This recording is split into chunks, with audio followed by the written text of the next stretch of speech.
Tonight, we drift towards something vast. Not the stars, not the planets, not the galaxies, but something far closer, and yet far more invisible.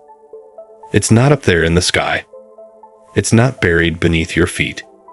It's all around you. Even now, as you lie in bed, breathing quietly, it hums through your walls, across the oceans, through your body, like the breath of the earth itself. You cannot see it. You cannot touch it. But without it, you would not be here.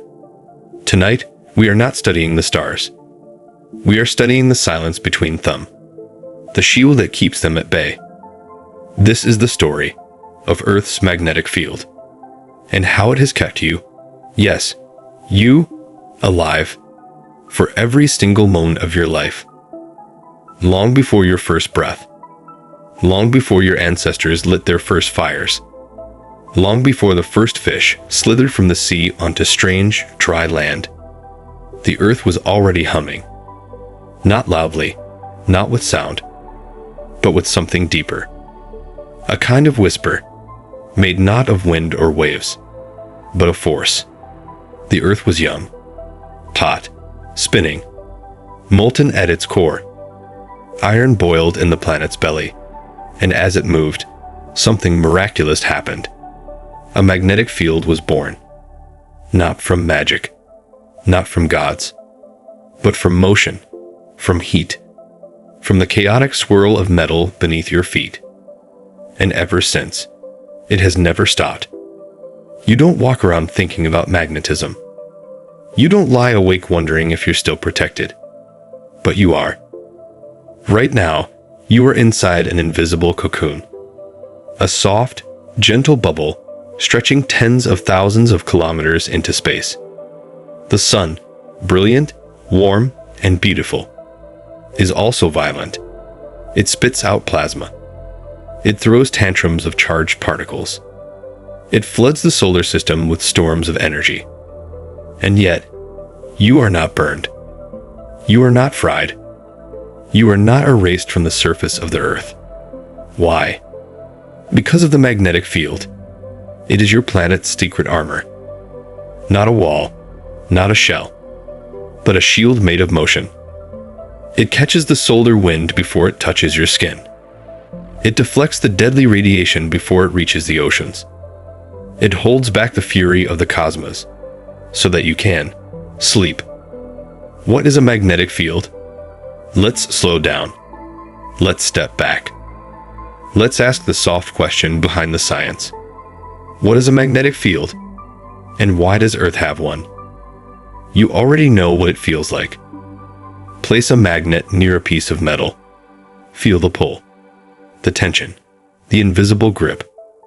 That is magnetism. It's not matter. It's not energy in the usual sense. It's a field, a shape, a direction in space that tells charged particles how to move. It has no color, no sound, but it changes the world. Earth's field is born in its core, in the churning liquid iron ocean, spinning around a solid center. The motion of this molten metal, electrically charged, caught in the planet's spin, creates a geodynamo. And the geodynamo, this trembling heart of metal, is what births Earth's magnetic breath. Always there, never noticed. It surrounds the entire Earth, reaches beyond the clouds, into the thin edge of space. But no one ever sees it, because it is not made for eyes. It is not for beauty. It is for survival. You have never touched a magnetic field, but you have lived inside one every day. Without it, the solar wind would tear through our atmosphere. Our oxygen, gone. Our water, boiled off. Our planet, silent. Magnetism does not ask to be noticed. It only asks to be understood. Why you feel so safe, even when you don't know why. Isn't it strange how safe you feel on Earth? Even as comets soar through the dark, as gamma rays light up other galaxies, as the sun screams with radioactive storms, you feel safe enough to fall asleep. part of that safety is the field. You don't know it's there, but your biology evolved under its protection. Your neurons, your cells, your DNA, all formed in the quiet shade of Earth's magnetic presence. It is the unsung background hum of evolution, of survival, of dreaming. Magnetic north, not where you think. You've probably used a compass, watched the needle twitch, seen it align with something unseen. That's magnetic north. But did you know it's not fixed? It moves, wanders. Over the years, it's drifted hundreds of miles. It is not tied to the Earth's rotation axis, not bound to true north. Because the field is alive, it pulses, it breathes, it changes shape, slowly over time. This means that the very foundation of our navigation is built on something constantly shifting. And yet, it still works. Because the field, like a river, has patterns deeper than we can chart. You were born into the shield. The moment you were born, the magnetic field was there, cradling you, deflecting solar particles, letting starlight in, but keeping the fury of radiation out. And when you close your eyes tonight, it will still be there, silent, spinning, unseen. We don't worship it. We don't name it in poems. We don't even think about it. But it is your first guardian, older than any myth, stronger than any wall. This was just the beginning, the first soft step into the invisible breath that surrounds our world. Next, we'll follow that breath into the molten depths of Earth, where the field is born.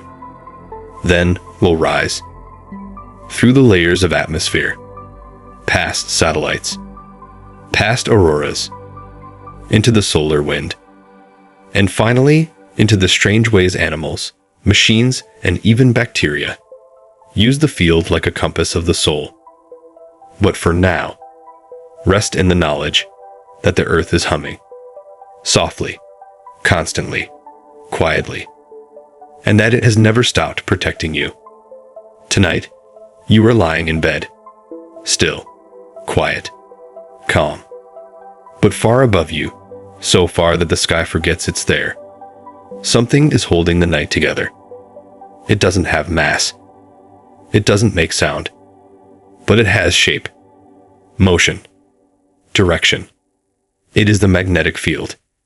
And it wraps the Earth, not like a hard shell, but like a living breath. A whisper that stretches into space. Tonight, we are not standing on the Earth. We are floating above it, looking down not with eyes, but with imagination.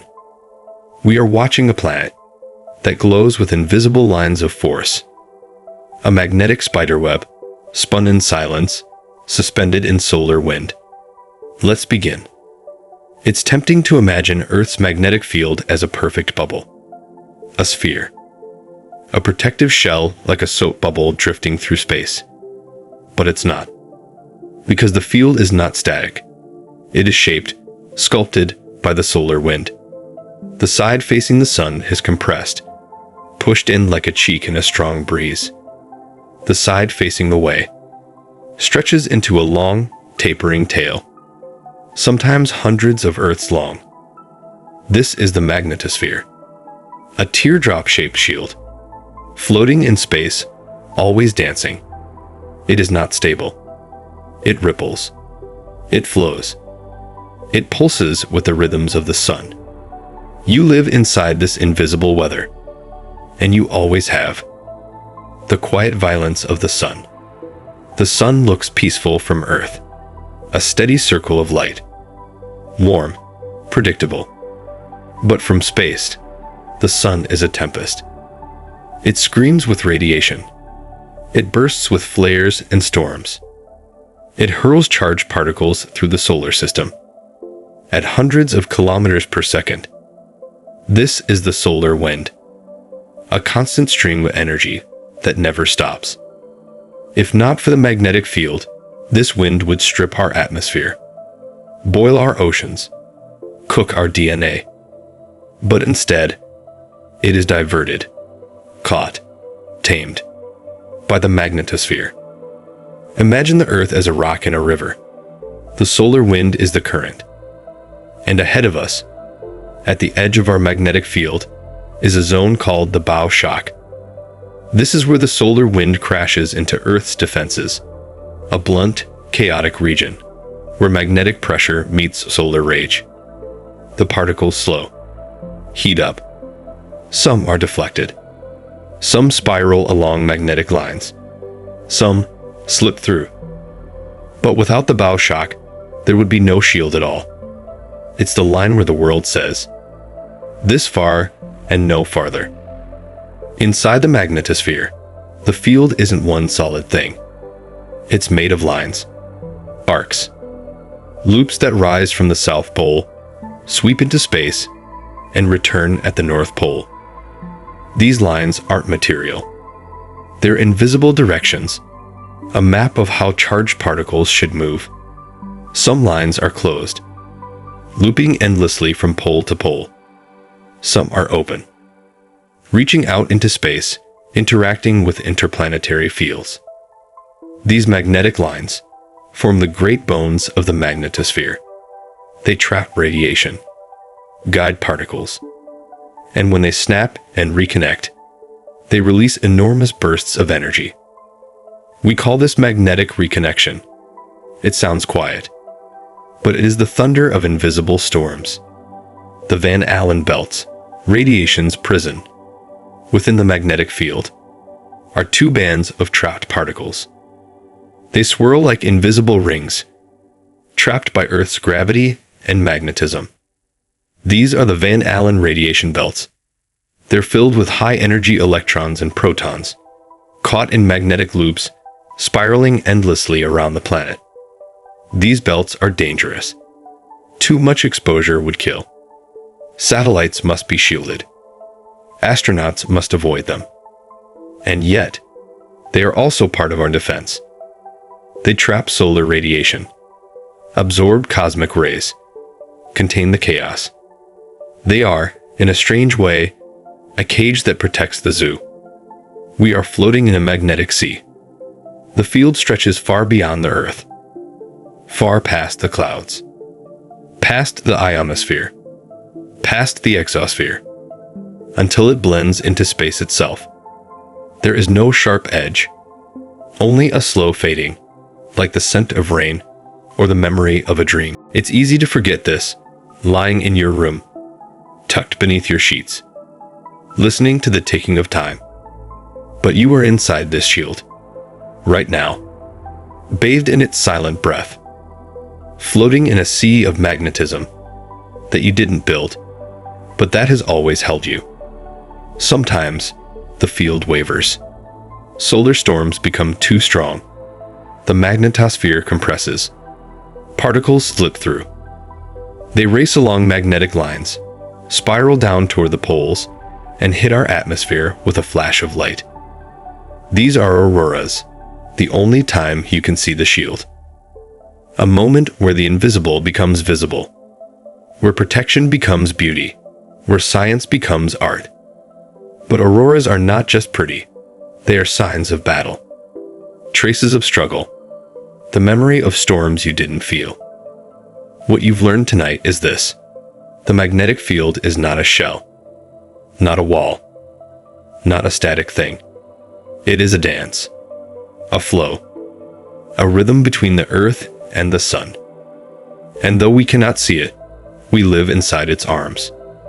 Without it, life would not be possible. With it, you sleep safely beneath the stars. So, for now, as your thoughts slow and your breath quiets, remember this: there is a shield around you, a breath older than time, a song without sound, a cocoon that sings in silence, and it is still holding you. We'll continue soon. Next we go inward, deep below the surface, to the molten heart of the earth, where the shield is born. Until then, sleep gently. You are protected. You always have been. We've been floating above the earth, following invisible curves, tracing magnetic lines through the sky, feeling the soft push of a force we cannot touch. But now, we go the other way. We leave the clouds. We leave the sky. We leave the surface. And we fall. Down, through stone, through mantle, through pressure and heat, and the slow crush of ancient layers. We are heading into the core. Not the poetic core. Not the emotional heart. But the literal one. The core that moves like fire beneath your feet. This is where the shield is born. Where the field you can't see begins its journey. And the strange truth is this. The most important thing protecting your life is made by a spinning ocean of molten metal, nearly 3,000 kilometers below you. Let's go there. What's beneath the crust? You stand on the crust. Hard, solid, familiar. Only about 30 kilometers thick beneath continents.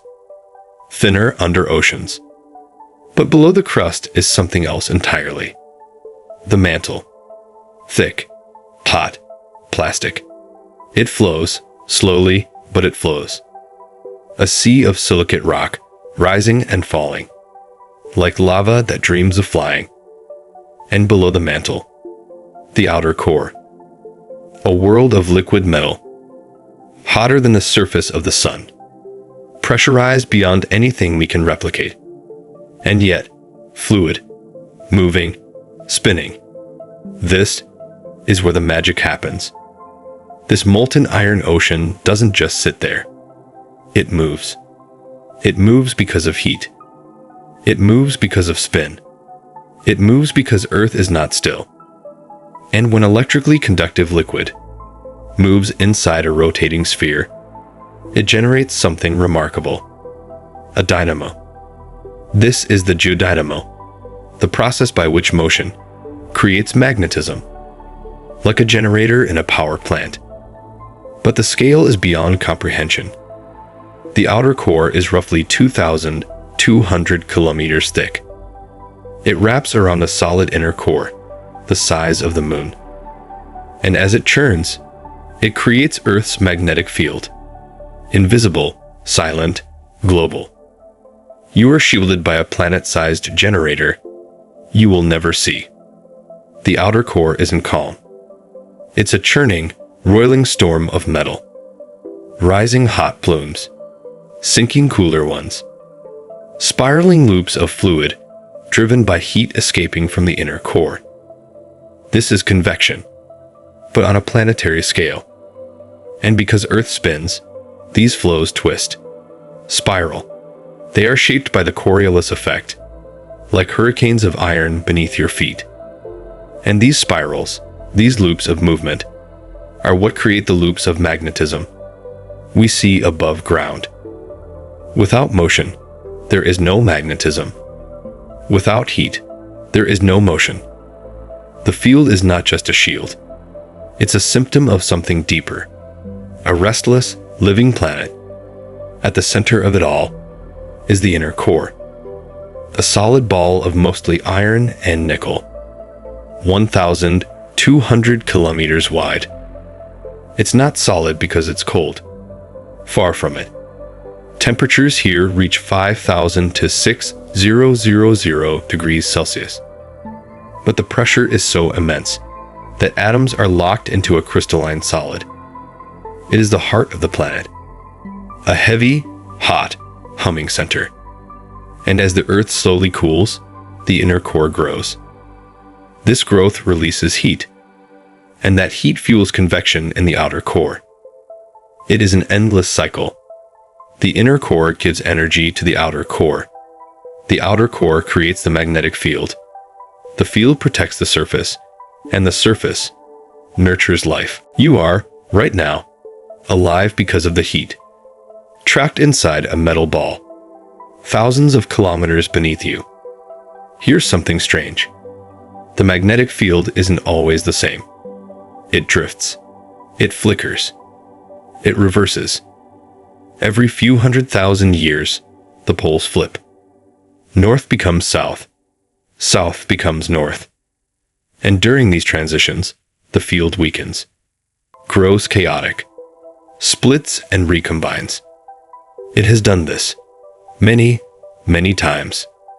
We know this because of magnetic minerals and rocks. When lava cools, iron-rich crystals align with a magnetic field. They lock in direction like compass needles frozen in stone. By studying ancient lava flows, we can read the magnetic history of the Earth, a record written in stone by the invisible hand of the Geodynamo. So yes, the field you trust has not always pointed the same way, but it has always been there. Why is the core still hot? Why hasn't Earth gone cold? 3 reasons. First, leftover heat from Earth's violent formation, from collisions, from gravity, from compression. A primordial warmth, still slowly escaping. Second, radioactive decay. Elements like uranium and thorium, breaking down and releasing energy deep within the mantle. Third, the crystallization of the inner core. As it freezes, it releases heat and lighter elements, driving convection. Earth is not just a rock. It is a heat engine. And as long as it runs, the field survives. When the engine dies, and one day it will, the field will collapse, and Earth will go silent. But that's not tonight. Tonight, the heart is still beating. So now you know, the magnetic field you felt in the sky, that soft shield around the planet, began in fire, in liquid metal, in pressure and chaos and flow. It began in darkness. The deepest place you'll never go is the place that gave you protection from the brightest light in the sky, the sun and the core. One gives light, the other gives safety. And between them, you live, you dream, you sleep. So rest easy. Beneath you, the metal heart of the planet is still spinning. It has never stopped. And tomorrow will rise again, upward, this time, toward the auroras, toward the edge of the field, where the solar wind meets resistance, where night dances in green and red, where light and magnetism write poetry in the sky. But for now, the fire inside the earth still burns, and you are still safe. Last time, we drifted to the center of the earth, to a place no light reaches, a sea of molten metal that sings without sound. There, motion gave birth to magnetism. Heat danced with pressure, and the shield that protects us was born in flame. But what is magnetism? Not metaphorically, not symbolically, but truly. What is this thing we cannot see, but that shapes the sky, guides birds, and guards your DNA? It's time we stop thinking of it as a thing and start seeing it as a relationship. Let's begin. Electricity and magnetism are twins. Once upon a time, not in mythology, but in physics, we believed that electricity and magnetism were separate. Two forces, two ideas, two mysteries. But in the 1800s, a series of experiments whispered something radical. They are not separate. They are two aspects of the same truth. Two reflections of one interaction, bound together like the moon and the tide. If electricity moves, it creates magnetism. If magnetism moves, it creates electricity. This invisible dance is called electromagnetism, and it governs nearly every part of your modern life. Lights, phones, the beating of your heart, even your thoughts. James Clerk Maxwell didn't speak loudly, but his thoughts echoed across centuries. In the 1860s, he wrote 4 equations. They weren't long. They weren't poetic. But they described everything. How electric fields behave, how magnetic fields move, and how one gives birth to the other. His math predicted something stunning, that light itself is an electromagnetic wave. That when electric and magnetic fields dance through space together, they become light. So the next time you see a rainbow, a candle flame, or the moonlit surface of water, you are witnessing magnetism and electricity in perfect balance. A relationship made visible. Let's slow down. What is a field? It's not a place. It's not a substance. It's an instruction. A field tells particles how to behave, where to go, how to move. It's not a shove. It's a suggestion, a whisper across space. An electric field surrounds charged particles, like electrons or protons, and tells other charges how to move nearby. A magnetic field surrounds moving charges, especially loops of current, and tells other moving charges how to curve. The key word here is moving. Magnetism only exists because charges are moving. So you see, it's not a standalone thing. It is the shadow of electricity in motion. Your body is electric, not metaphorically, literally. Every heartbeat is triggered by electrical pulses. Every thought is a cascade of charged particles moving down neurons.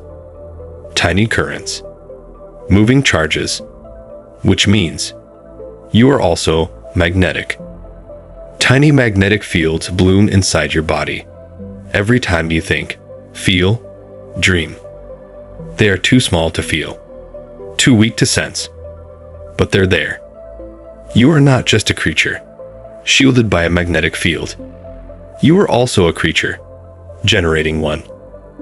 When we think of magnets, we picture iron filings, compass needles, metal stuck to a fridge. But magnetism shapes much more. The sun is magnetic. Its surface boils with loops of field lines that can snap and release flares. Jupiter has the strongest magnetic field of any planet in the solar system. It traps radiation in vast belts that would fry electronics instantly. Black holes, yes, even they, bend magnetic fields near their event horizons, and those fields help shape jets of matter that stretch across galaxies. Magnetism is not rare. It is not delicate. It is everywhere. Large scale, invisible, powerful. And yet, on Earth, it's gentle enough to guide a bird. Let's look again at Earth. Its magnetic field is not a statue. It's a current, a moving pattern. These moving patterns generate loops of current themselves. One is called the ring current, a loop of charged particles around Earth's equator, trapped by the magnetic field. Another is the ionospheric current, currents that form high in the atmosphere, as sunlight ionizes air and particles move along magnetic paths. And then there are Birkeland currents, giant streams of electrons that flow along magnetic field lines from space into the poles. These currents aren't things.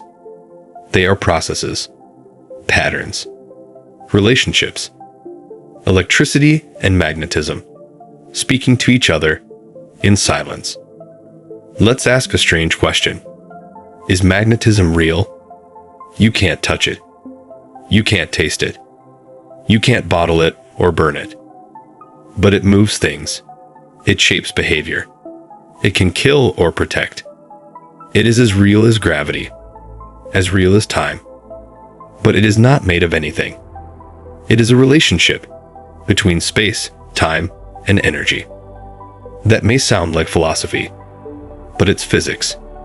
The deeper you go, the less things matter, and the more relationships do. So now, you know what the shield really is. Not a wall, not a dome, not a force field in the science fiction sense.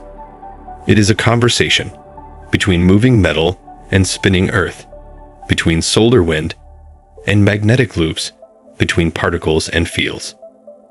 It is a conversation happening every second, all around you, within you, above and below. And yet, it makes no sound. That's what makes it beautiful. It protects you. It never stops. And it never asks for thanks. So sleep easy tonight.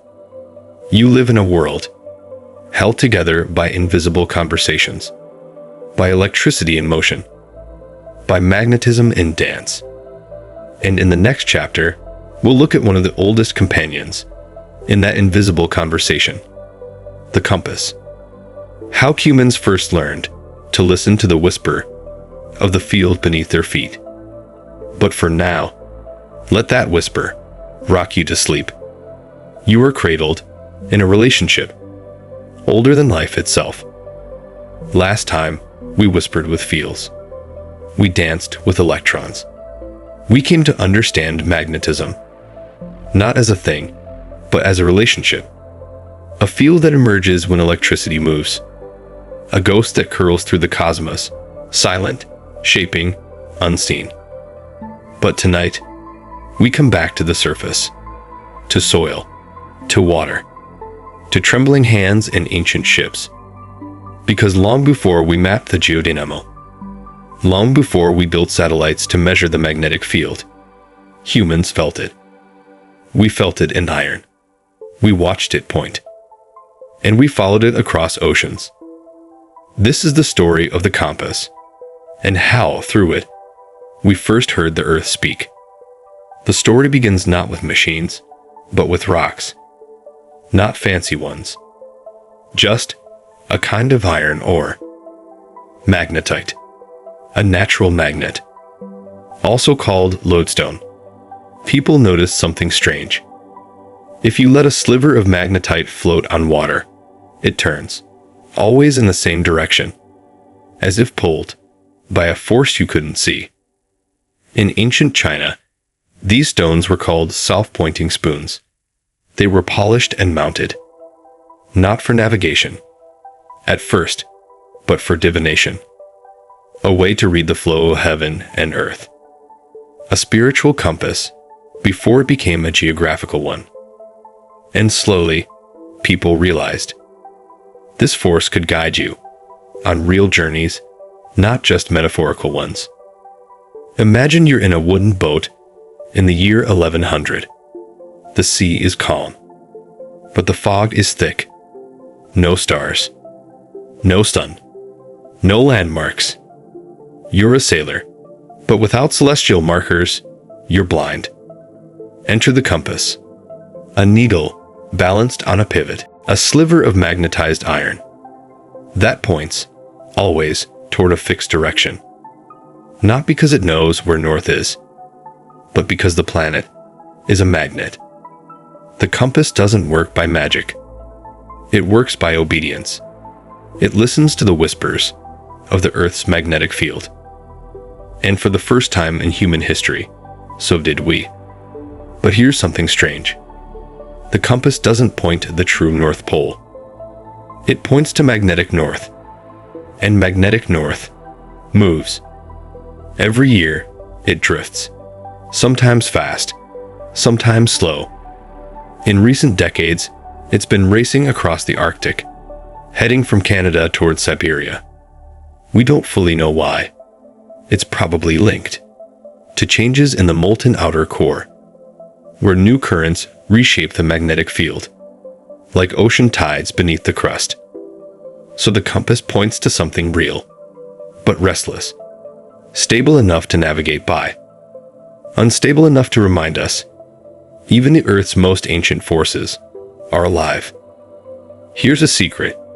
You're always standing on a map, not the kind you can read with your eyes.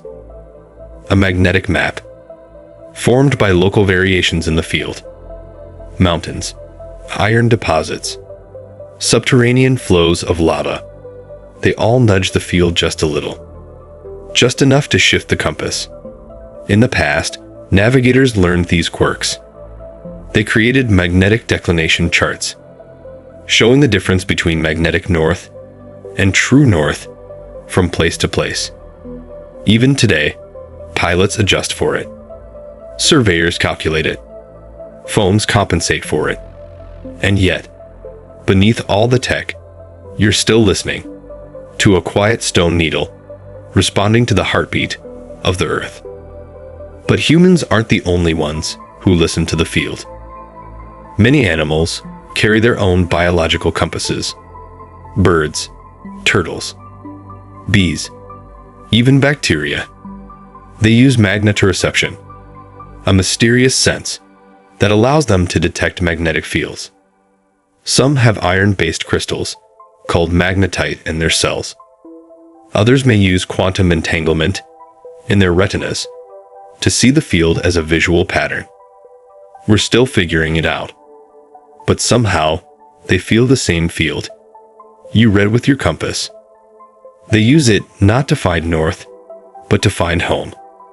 You might be holding a compass right now, in your phone.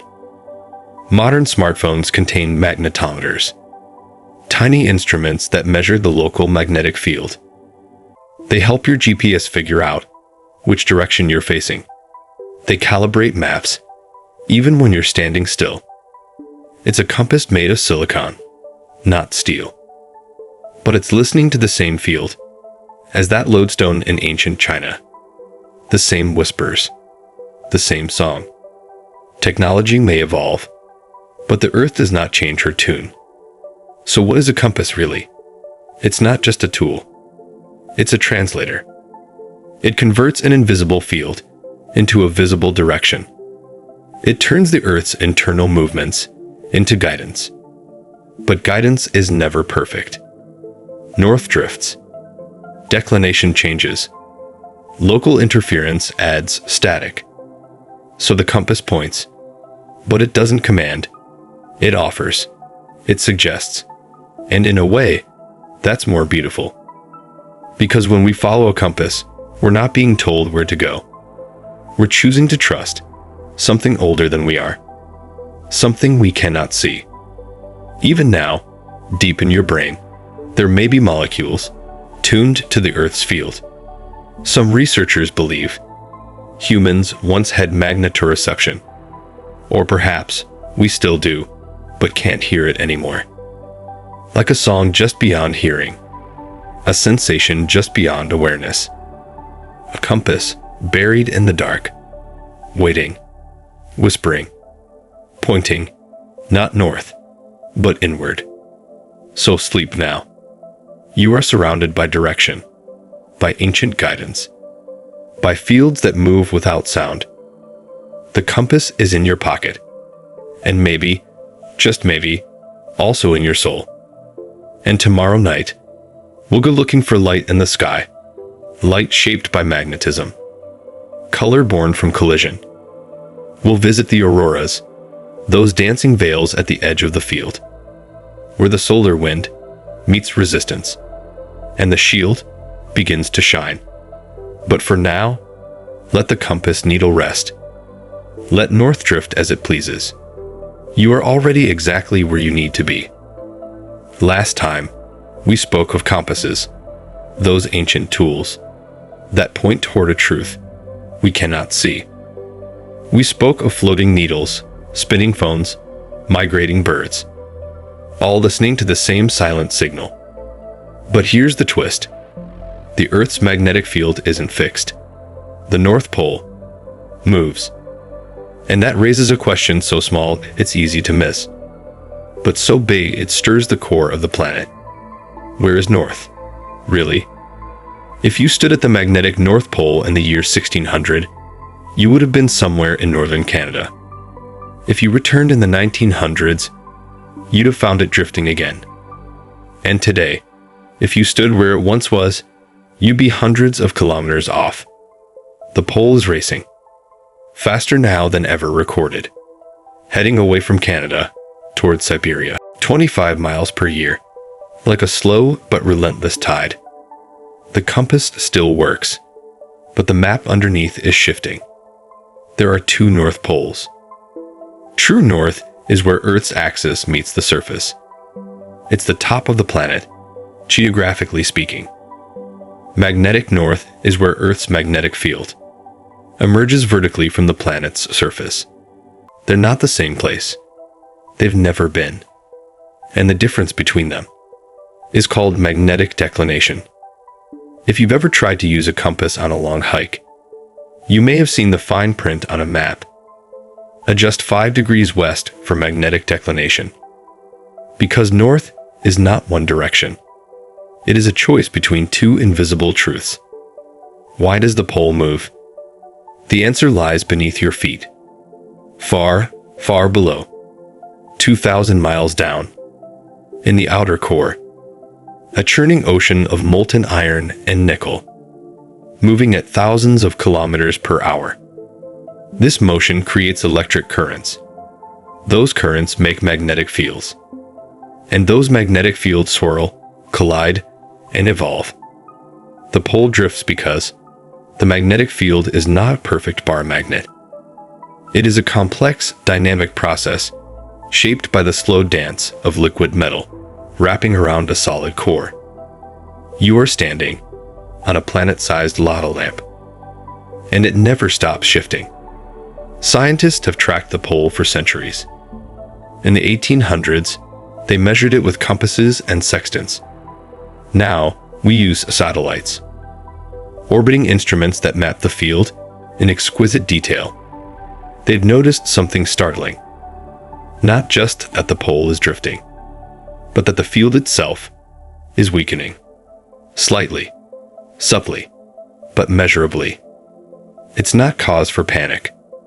Earth's field has waxed and waned before. But it reminds us that this shield we depend on is not a constant. It's alive, breathing, changing. And like all living things, it can shift in ways we don't yet understand. Here's a strange fact. Sometimes, north becomes south. The Earth's magnetic field reverses itself. It's called a geomagnetic reversal. It's happened hundreds of times in the planet's history. The last full reversal, about 780,000 years ago. The Brunhes-Machiyama reversal. Before that, another, and another. There's no pattern, no rhythm. Sometimes they're 300,000 years apart, sometimes millions. And when they happen, the field doesn't just flip like a coin. It wobbles, weakens, fractures into smaller fields. A chaotic planetary slow-motion event, lasting thousands of years. And yet, life continues. Let's drift forward in thought. What if the poles began to reverse tomorrow? Satellites might glitch. Navigation systems would need adjusting. Migratory animals could become confused. The field would weaken, perhaps by 80 or 90%, making Earth more vulnerable to solar storms and cosmic radiation. But we'd adapt. We always have. Caves would still offer shelter. Water would still taste the same. And new compasses would simply point in the other direction. North would become south. But you'd still be here, breathing, listening, sleeping under a sky painted by magnetism. There is one more twist in the tale of drifting poles. A growing weak spot in the magnetic field, hovering over South America and the South Atlantic Ocean. Satellites passing through this zone experience strange malfunctions. Radiation exposure increases. Instruments flicker. Data becomes noisy. This place is called the South Atlantic Anomaly. Some believe it could be the beginning of the next pole reversal, or a harmless quirk of the field's natural chaos. No one knows. But it is a reminder that even Earth's shield has soft spots. Even guardians can tire. So what is north, really? A direction? A magnetic trick? A story we tell ourselves? Perhaps north is less a place and more a process. A suggestion made by a field that moves like wind beneath stone. You've never felt it. You've never seen it. And yet it defines your maps, your migrations, your myths. So tonight, as you lie under the stars, know this. The pole may wander. The field may shift. But the Earth, your Earth, remains your home, held by a molten heart, whispering through iron, guiding needles, birds, and dreams. And next time, we'll go where those whispers meet the sky, where the shield becomes visible, where solar wind meets resistance. We'll visit the auroras, the light show at the edge of the Earth's breath. But for now, let north drift. You are already exactly where you're meant to be. You followed drifting poles, watched iron stir beneath your feet, and learned that north isn't still, it's slow. But tonight, we stop looking at the compass and look up instead. High above your head, beyond clouds and plains, there's a light that dances. Silent, sinister, beautiful. You call them auroras, the northern lights, the southern lights. But they're not just spectacles, not just shows for sleepy eyes. They're collisions. They're warnings. Glowing, shifting signs that your planet is under attack every moment of every day, and that the shield is holding. For now. On a cold polar night, the sky looks clear. Stars blink, winds whisper, and then, without sound, a ripple, like someone dragging their fingers through the upper atmosphere. A curtain of green, a pulse of violet, waves of red and blue, twisting like smoke in zero gravity. You are watching the Earth defend itself, not with guns, not with walls, but with magnetic grace. A ballet of particles at the edge of space. But what exactly are you seeing? Let's rewind. The sun is not a quiet neighbor. It constantly throws off streams of charged particles, called the solar wind. These are high-energy protons and electrons, moving at hundreds of kilometers per second. Most of them never reach you, because Earth's magnetic field deflects them, like a force field, like an invisible umbrella stretching into space, but near the poles, where the field lines dip inward. Some of those particles find a way in. They spiral down, along magnetic lines, slamming into atoms of oxygen and nitrogen in the upper atmosphere. The atoms get excited. They glow. They release photons of light, and you get auroras. The colors you see depend on what gets hit. Oxygen at high altitudes, above 200 kilometers, glows red. Lower down, the same oxygen glows green. Nitrogen gives off blues and purples. The result is a ghostly canvas, painted by physics. No two auroras are exactly alike. They flicker. They ripple. They form arcs and spirals, sometimes moving faster than the eye can follow. They are the sky, trying to tell you that something enormous just tried to reach you and didn't. Auroras don't just appear randomly. They form a ring around each magnetic pole called the auroral oval. When solar activity is calm, the oval hugs the poles tightly. When a solar storm erupts, the oval expands. Auroras spread to lower latitudes. Places like Canada, Scotland, even the northern United States. Sometimes, even farther south. In the southern hemisphere, the same thing happens. But fewer people live close enough to see it. So the southern lights often danced unnoticed. The sky glows, even when no one is looking. Most solar wind is gentle, but sometimes the sun flares.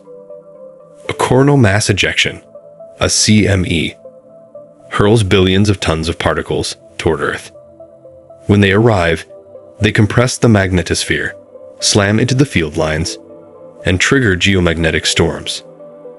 Auroras explode across the sky, but so do problems. Satellites short-circuit.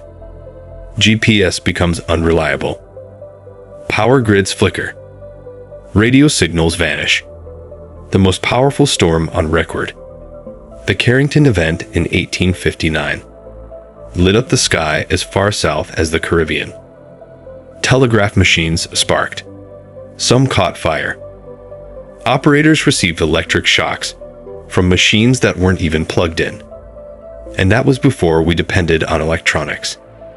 Today, a similar storm could knock out satellites, disrupt aviation, and darken entire cities.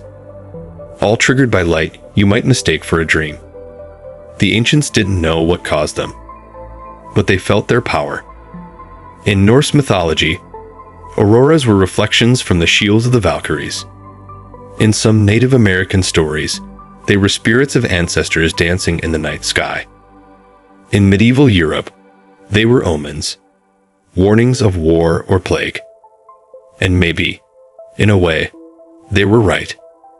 Because auroras are the Earth's stress signal, a real-time visual language for magnetic violence. The sun screamed, the Earth deflected, and the sky caught fire. All of this happens in a fragile layer of atmosphere called the thermosphere. It stretches from about 90 kilometers up to 500 kilometers. That's where auroras live. That's also where the International Space Station orbits. Astronauts can sometimes see auroras from above. They describe them as curtains, as veils, as pulsing rivers of fire. And they are very aware that those lights mark the boundary between safety and silence. Because just beyond that layer is space. And beyond that, nothing cares if you survive. Auroras aren't unique to Earth. Jupiter has them. So does Saturn, and even Uranus and Neptune. Wherever a planet has a magnetic field and an atmosphere, auroras can happen. On Jupiter, they're constant, triggered not just by the sun, but by its volcanic moon Io, spewing particles into the planet's field. But only Earth's auroras mean what they mean to us. Only Earth's auroras signal a protection. You depend on every second. So here's the paradox. Auroras are beautiful, but they are born of danger. They are peaceful to look at, but violent in origin. They are a gift of physics, a dance of particles, a message in color. They are on the visible edge of an invisible shield. And every time you see them, you are watching the Earth intercept a threat. Quietly, faithfully, without complaint. So sleep now, beneath the quiet sky. It has burned for you. It has fought for you. And now, it glows for you. Let the colors fade behind your eyes. Let the particles settle. And next time, we'll ask what would happen if that shield disappeared. If the Earth's invisible armor were gone. We'll drift into dark possibilities. Into DNA. Into damage. Into life exposed. But for now, close your eyes. You're safe. The auroras have danced. The field has held. Last time, we followed the dance of the auroras. Curtains of color born from cosmic collisions. Beautiful, yes. But now, let's imagine a world without them. Without that ballet. Without the shield that makes it possible. It's not science fiction. It's not a fantasy. It's a question science must ask. What would happen if Earth's magnetic field disappeared? And more than that, why does that shield matter so much in the first place? Let's peel away the safety, layer by invisible layer.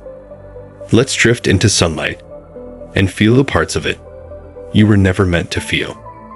The sun is a monster in disguise. It begins with the star. We look at the sun like a warm friend in the sky. But it is not a friend.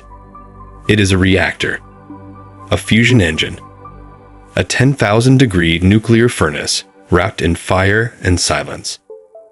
And beyond the light and heat you see with your eyes, there is something you cannot see.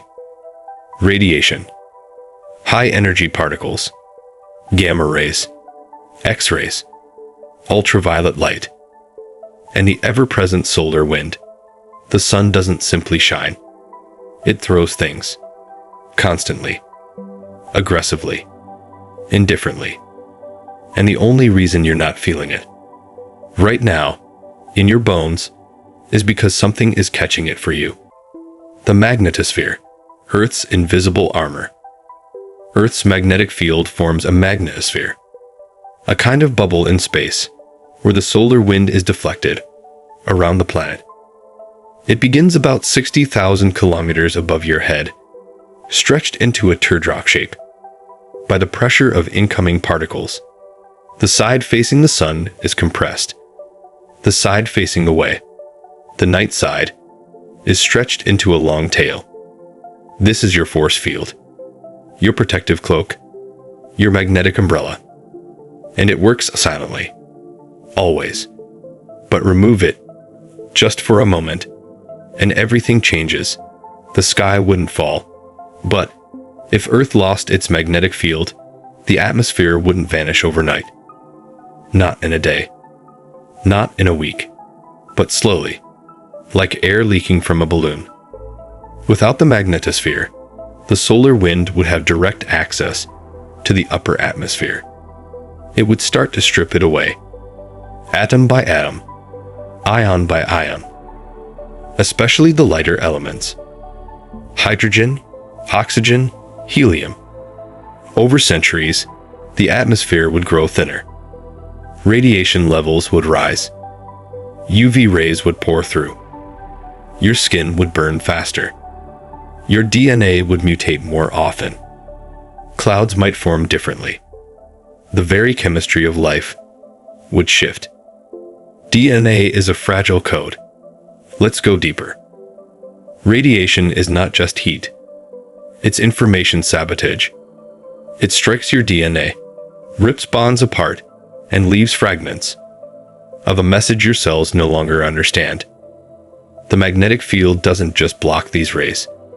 It gives your biology a chance to stay legible. Without it, cancer rates would rise. Birth defects might increase. Extinction pressures would mount. Some species would adapt. Some would not. And you would live under a sky that forgets to filter. Life in the radiation zone. There are places where you can already feel what life without the field might be like. High-altitude airline crews receive more cosmic radiation than people on the ground. Astronauts in the International Space Station have to shield themselves carefully. Some sleep in special bunks, lined with protective material. Even satellites, machines without lungs or cells, are vulnerable. Solar storms can short-circuit electronics, corrupt data, and send billion-dollar tools spinning into silence. Now imagine that intensity, all the time. No shield, no filter, just the raw voice of the sun screaming at full volume. Mars lost its field, and then its atmosphere. Let's look to another world. Mars. Billions of years ago, Mars had rivers, lakes, maybe oceans, and it had a magnetic field. Not as strong as Earth's, but strong enough to matter. Then, something happened. Maybe the core cooled. Maybe the dynamo died. The field collapsed. And the atmosphere began to bleed into space. The solar wind, unopposed, stripped it clean. Today, Mars is dry, barren, cold, and soaked in radiation. A planetary ghost, preserved in dust. The field vanished, and so did the sky. What happens during a reversal? Earth's magnetic field has reversed before. And during those transitions, north becoming south, the field weakens. Not completely, but enough. The magnetosphere becomes patchy, less coherent, more porous. Some scientists believe those times may coincide with small extinction events, increased radiation, greater stress on ecosystems. But life survived. It adapted. The shield dimmed, but it never turned off completely. And that, perhaps, is the thread of hope. That even when the Earth falters, it doesn't give up. You've never known life without it. All of human history, every poem, every meal, every breath, has happened inside a magnetic shield. You've never felt the full force of the solar wind, never truly seen the radiation of a star unfiltered, never lived without this silent protector coiled around your planet like a halo. You've walked through storms, but never the sun's storm. And that is a gift you never asked for, but always received. Light with teeth. So next time you feel the warmth of the sun, remember, not all light is soft. Some light bites. Some light cuts. And only because of the magnetic field do you receive the glow without the wound, the warmth without the war, the day without the decay. So sleep now. Breathe in safety. The field is still here. The shield still holds. And next time, we'll go deeper into evolution, into biology, into how this shield may have shaped life itself. The Earth isn't just protected, it's sculpted by protection. And so are you. Until then, drift easy.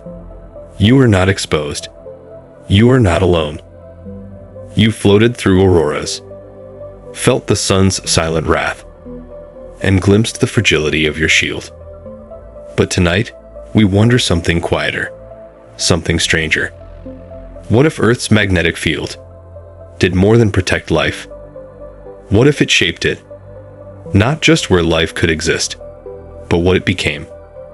Not just survival, but structure, sensation, even the direction of thought. You are not just alive beneath a magnetic field. You may be alive because of it. Let's drift into evolution, into molecules, into moments before memory. Picture Earth, 4 billion years ago. The sky is red. The seas are acidic. The land is jagged, molten, barely cooled. And yet, in shallow oceans, or perhaps near deep-sea vents, life begins. Simple, fragile, just a strand, just a loop of chemistry that somehow copies itself. But it's not just heat and water that allow this. It's stability. It's shelter. Without the magnetic field, those early molecules would have been bombarded by solar radiation. The code would have unraveled before it ever learned to read itself. But with the field in place, the first cells were allowed to last long enough to evolve, to learn, to specialize, to remember. Radiation is a paradox. It can kill, but in small doses, it also mutates. And mutation is the engine of evolution. But there's a line between helpful mutation and molecular ruin. The magnetic field doesn't block all cosmic radiation. It lets some through, enough to cause occasional damage, but not extinction. Enough for cells to stumble forward, to experiment. You are a result of billions of years of trial and error. The magnetic field didn't write the story, but it gave the page time to hold ink. Now fast forward. Life is thriving. Cells become organisms. Organisms become wanderers. And somewhere along the way, creatures begin to feel magnetism. This isn't metaphor. This is magnetoreception. Many birds, robins, pigeons, even chickens, can sense magnetic fields. They use them to navigate. Sea turtles cross oceans, guided by invisible lines. Salmon return upstream to the rivers of their birth. Some scientists believe they carry a kind of magnetic map etched into their neurons. But it's not just animals. Deep in the soil and the ocean floor are bacteria that build magnetite crystals inside their bodies. tiny magnets, biological compasses. They use them to orient downward toward low oxygen environments where they thrive. These are not advanced creatures. They have no brain, no awareness, but they are drawn by invisible threads. They move because the field moves. They live because Earth whispers direction. Now, here's where it gets weird. There is evidence, faint, controversial, but persistent, that humans may also sense magnetism. Not like a compass, not like a map, but something deeper, subtle. Some experiments suggest that our brain waves change in response to shifts in magnetic fields, that the cryptochromes in our eyes, proteins sensitive to blue light, might also react to magnetism. In other words, there may be a compass somewhere in your biology that you don't even know how to read. It's not navigation. It's orientation. A background hum you've never noticed. But maybe it's always been there. So what does this mean? It means the magnetic field may have shaped evolution, not just by protecting life, but by nudging it, by guiding movement, by allowing memory, by granting time for neurons to form, for senses to evolve, for behaviors to stabilize. It may have influenced how life learned to explore without getting lost. It may have been the silent author behind migration, pattern, habit. It may be part of what may thought possible. And yet, the magnetic field is not steady. It drifts. It weakens. It flips. Every few 100,000 years, the poles reverse. North becomes south. South becomes north. And in between, the field falters. Animals may get confused. Migration may collapse. Radiation may surge.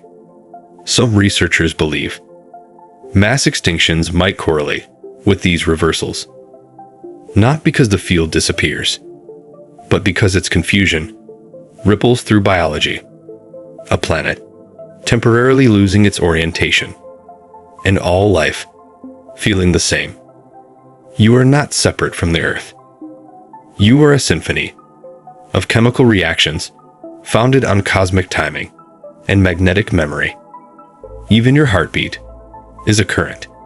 Even your brain, a field. The blood in your veins contains iron. Not enough to pull toward magnets, but enough to hum when the earth sings. Maybe that's why we find peace in forests, in mountains, in open fields. Maybe we are calibrating, even if we don't know it. So, next time you feel lost, remember, you were shaped by a field you cannot see, not just protected, formed. You are the result of particles repelled, proteins preserved, and directions chosen by creatures who felt what you've forgotten. There is a compass in the sky, and maybe, still, a compass in you. So close your eyes. Let the signal fade. Let the invisible hands that shaped your ancestors cradle you for one more night. You are not just living beneath the shield. You are living because of it. Next time, we'll meet the creatures who still listen to this whisper, who navigate with precision, using something you cannot feel. We'll dive into birds, bacteria, and the mysterious sixth sense. Until then, drift quietly. You're aligned. You're held. In the sky, a robin tilts its head, not to listen, but to feel. It's spring, and she is thousands of miles from where she was born. Yet her wings know where to go. Across continents, mountain ranges, even open oceans with no landmarks, no trails. Just invisible lines, lines she never sees but always follows. She is not unique. The Arctic tern makes a round trip from the North Pole to the South Pole every year. A whale dives into deep blackness, then arcs toward breeding grounds it has never seen but somehow remembers.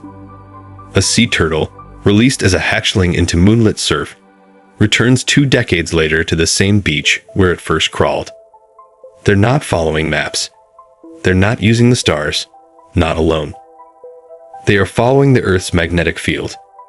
They are tuning into something you cannot feel, but they can. This is magnetoreception, a sense that is as real to them as sight or smell or gravity. A silent guide shaped by iron and spinning fluid at the heart of the Earth. It is not rare. It is not exotic. It is everywhere. In birds, it works through the eyes. Inside the retina are strange molecules, cryptochromes, that respond not just to light, but to magnetic fields. When blue light enters the eye, these molecules change shape. Under the influence of Earth's magnetic field, they may create chemical gradients or shifts in electrical potential, giving the bird a sense not of direction exactly, but of orientation. A kind of visual compass. They might see the field as a dim halo, or a faint shade, or a pressure in their vision. Not a needle pointing north. More like a suggestion, a bias, a drift. Not just in birds. In bacteria, tiny chains of magnetite crystals, nanoscopic magnets, align them along magnetic lines. They are called magnetotactic bacteria. They don't use the field to find direction, but depth. They swim downward along the field lines, into low oxygen zones where they thrive. No thoughts, no choices, just instinct built into their structure. Some fish do it, so do frogs, so do ants. There are dogs who spin before they poop, aligning, oddly enough, along magnetic lines. It's been observed, documented. Nobody's sure why. Even cows grazing in fields often face the same way, north-south. It's not random. It's not because of the sun. It's magnetic. And what about humans? For a long time, we assumed we were blind to this. That our magnetic sense, if it ever existed, was long lost. But maybe not.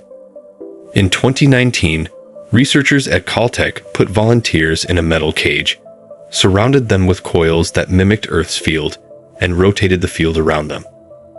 The participants didn't feel anything, but their brainwaves did. Specifically, their alpha rhythms. A type of electrical signal linked to attention and relaxation, shifted in response to the rotating field. They weren't imagining it. They weren't even aware. But their brains noticed. Subconsciously, silently. We may not navigate with this sense. We may not even be able to train it.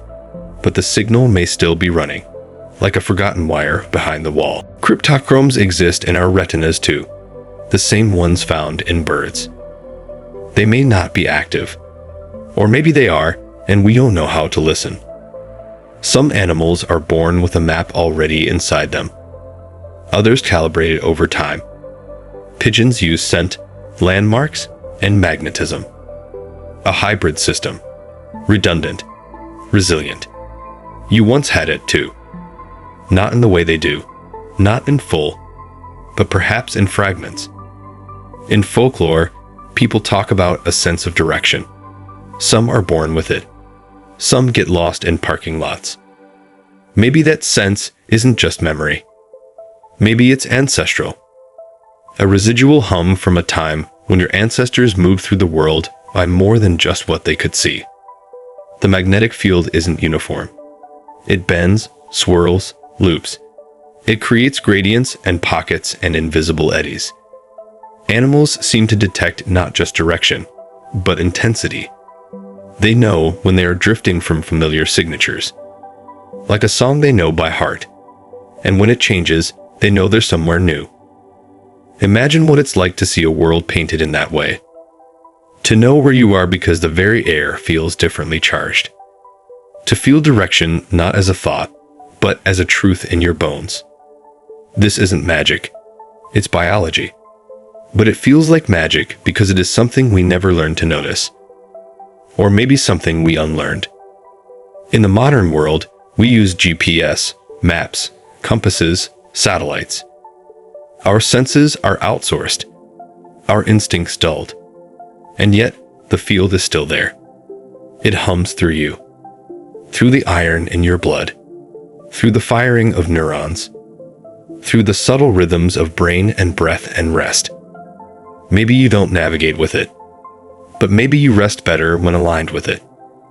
Maybe that's why some people feel drawn to certain places, certain directions. Maybe this forgotten sense doesn't just guide movement, but comfort, even as you sleep.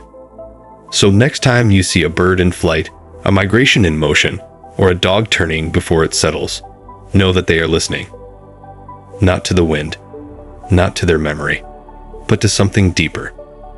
The earth is whispering directions, and some still hear it. Next time, we'll travel to a time when that whisper flickered, when the field reversed itself and the whole planet spun in confusion. And we'll see what happens when the compass forgets where north is. But for now, just rest, and let the unseen signals guide you gently into quiet. Sha, the field still holds. The compass has always pointed north, except when it didn't. Because sometimes, Earth forgets, and the needle spins, not because it's broken, but because the very field it follows is shifting beneath it, reversing. North becomes south, south becomes north. The planet does a slow-motion cartwheel, and the shield, the invisible cocoon, flickers. This isn't science fiction. This is the story of our planet, written in lava, etched into the ocean floor. It has happened hundreds of times before, and it will happen again. Not in a single day, not like a sudden jolt, but gradually, over centuries, even millennia. A slow fade, a wandering pulse, until the poles trade places. And in the meantime, the field weakens. The protective barrier thins. The shield, which usually deflects deadly cosmic radiation, begins to fray. More solar particles get through. Satellites feel it first. They short out, wobble, lose their memory. Then the atmosphere itself begins to stir. You won't see it, not directly. But the auroras, normally dancing near the poles, start drifting toward the equator. Green veils in places that haven't seen them in 1,000 years. A sign that the shield is struggling. Earth's surface begins to feel what it normally never does. Our ancestors witnessed this, though they wouldn't have known the cause. They painted skies red in cave murals, called them omens, wrath, or gods. To us, it would feel like the rules had changed, like gravity had loosened, like silence was suddenly full of static. The most recent full reversal happened about 780,000 years ago. The Brunhes-Machiyama reversal. It didn't cause mass extinctions, but it did stretch out over thousands of years, a long era of uncertainty.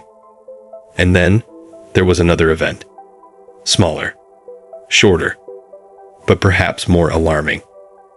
The Leschamp excursion. Just 42,000 years ago, the field dropped to just 6% of its current strength. For a few centuries, the Earth was almost naked. Some scientists think this brief collapse may have triggered sudden climate change. Lightning storms, widespread auroras, perhaps even shifts in human behavior. That timing coincides with the disappearance of Neanderthals, with the sudden rise of cave art, with a flicker in the evolution of modern humans. Maybe the sky changed how we saw the world. Maybe we drew the chaos, trying to understand it. Maybe we lit fires because we feared the dark. Maybe some of the most creative sparks in human history were kindled beneath a broken shield. No one can say for sure, but the Earth remembers. Its rocks tell the story. When lava cools, iron particles inside align with the current magnetic field, like tiny compasses frozen in place, so we can read them, layer by layer, eruption by eruption, and map the field's behavior across millions of years. The ocean floor is streaked with this history. As tectonic plates spread, lava wells up and solidifies. Each stripe shows a different magnetic polarity, a barcode of Earth's past. And that barcode tells us something else. The reversals are random. There is no rhythm, no pattern, no guarantee of when the next will come. We might be overdue, or not. The field is already weakening.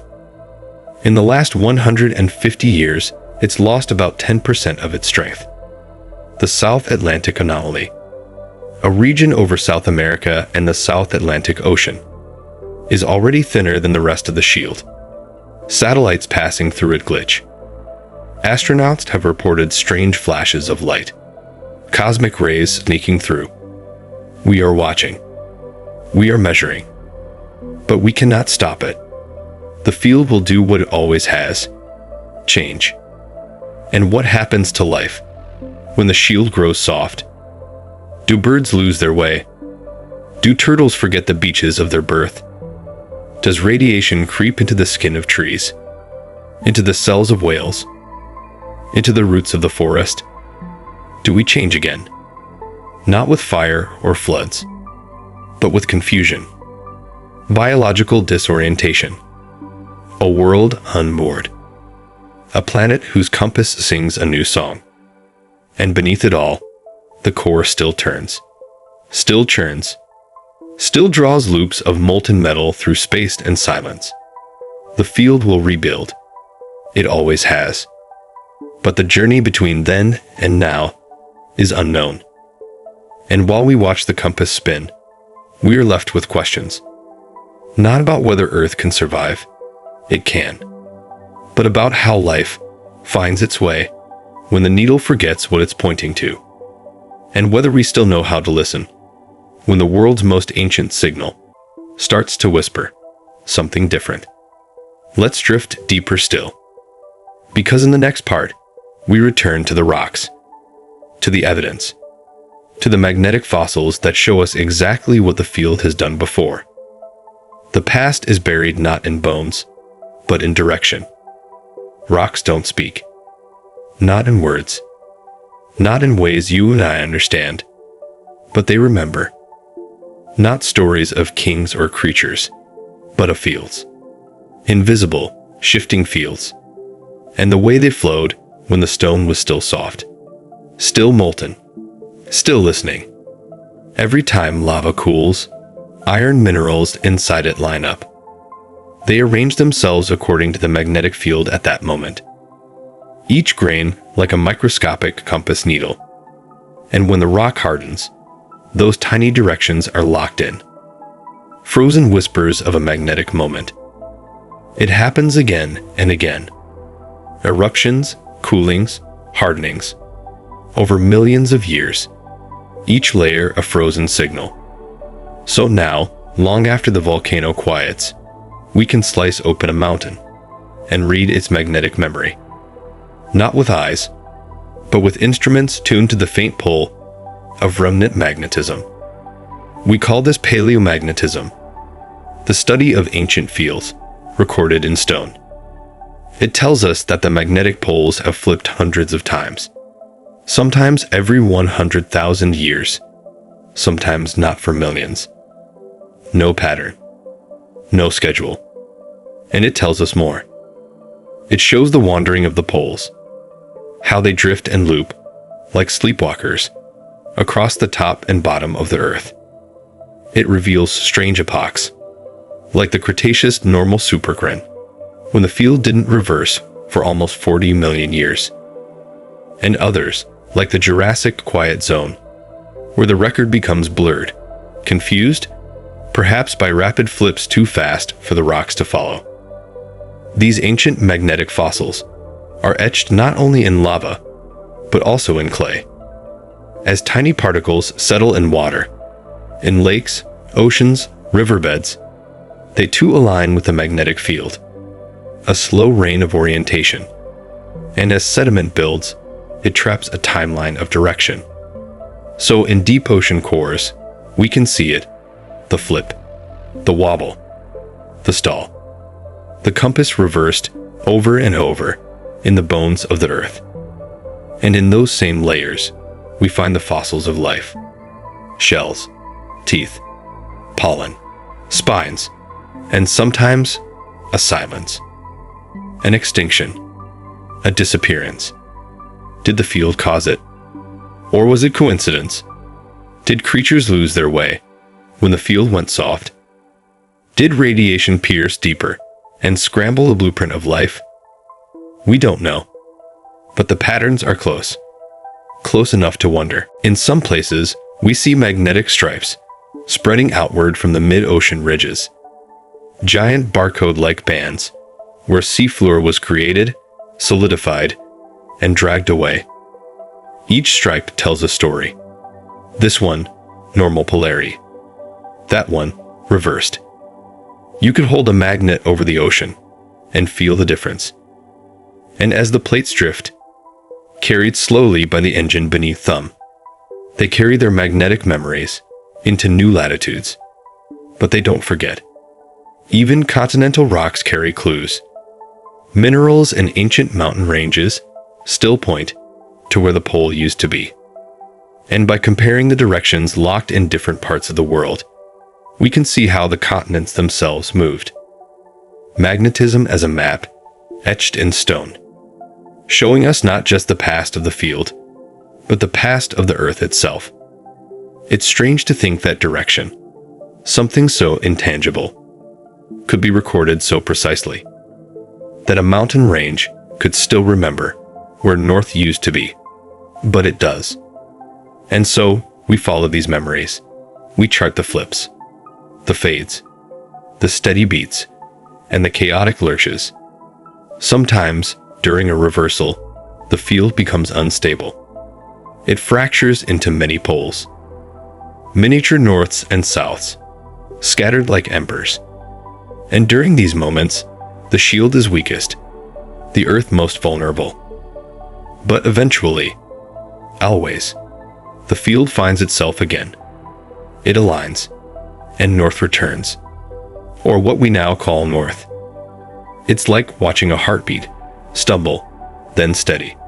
The rocks remember each stutter, each recovery. They don't forget, even when we do. And as we drill deeper into more ancient crust, we start to see something even stranger. Hints that the field has existed for billions of years. Even in the Archean, when Earth was young, the sky was orange, and continents were just starting to form. Even then, rocks bear traces of magnetic alignment. That means the shield may be almost as old as life itself. A silent companion, shaped by a molten heart, protecting fragile molecules from cosmic ruin. The more we study it, the more the line between life and field blurs. Because in the end, those iron minerals inside rocks aren't so different from the iron in your blood. They listen. They align. They remember. The earth speaks in orientation, in pull, in invisible order, and every stone is a journal entry. Next, we will travel into the heart itself, to where the field is born, to the liquid outer core and the slow, roaring ballet that keeps the compass steady. The surface remembers, but the center makes it happen. Beneath your feet, beneath the cities, the continents, the oceans, beneath the crust that crumbles, beneath the mantle that shifts, there is a place you will never see, a place no drill will ever reach, a place more alien than any moon. The Earth's core. It begins nearly 3,000 kilometers down, and it never stops moving. At the center of the Earth is a ball of solid iron, a core within the core, the inner sanctum. It is about the size of the moon, but far heavier, pressed by the weight of the world above it, into a solid so dense it rings like a bell, and wrapped around it, the outer core. a sea of molten iron and nickel, as hot as the surface of the sun, but not quite solid, not quite liquid, something in between, flowing, churning. It is here that the magnetic field is born, not from the rocks, not from the crust, but from the movement of the strange metal ocean. This is the geodynamo. Hot fluid rises, cooler fluid sinks, the planet spins. The Coriolis force twists the motion into great spirals. Convection currents loop through the outer core, in giant slow rolls, each one the size of continents. These loops of molten metal generate electric currents, and moving electric currents, by the laws of physics, create magnetic fields. Those fields reinforce each other, amplify, align, until the whole planet becomes a magnet. It's not a perfect dipole, not a tidy bar magnet. It's lumpy, asymmetric, wobbling slightly year by year. But it works. It wraps the Earth in a magnetic bubble, the magnetosphere, a shield strong enough to redirect solar wind, all because of the restless sea of molten iron beneath your feet. The dynamo is self-sustaining. So long as the core flows, the field lives. But how does it flow? The Earth is cooling, slowly, inevitably. And as it does, the inner core grows. Atoms freeze onto it from the outer core, like snowflakes solidifying at the bottom of a pot. This releases heat and lighter elements, both of which fuel convection, stirring the outer core from below, driving the geodynamo forward. It is a machine, powered by cooling, by gravity, and by time. And it is extraordinarily efficient. The entire magnetic field comes from just a few terawatts of heat, a tiny fraction of the Earth's internal energy budget. But what happens if the core stops flowing? Not today, not for billions of years, but eventually, when the inner core grows so large that the outer core can no longer convect, the dynamo will die, and the field will fade. Without it, the magnetosphere will collapse. Solar wind will erode the atmosphere. Radiation will stream in unchecked. The Earth would survive, but it would change. Mars may be our preview. Once, long ago, Mars had a magnetic field, a dynamo of its own, but it cooled too quickly. The field faded. The shield vanished, and the solar wind stripped its atmosphere, until the air thinned, the oceans vanished, and the surface became sterile and silent. Earth is larger, hotter, protected by plate tectonics and a still active dynamo. But we've seen what can happen when a planet loses its core's voice. And yet, even now, the core sings. We can't hear it directly, but we can listen to its echoes.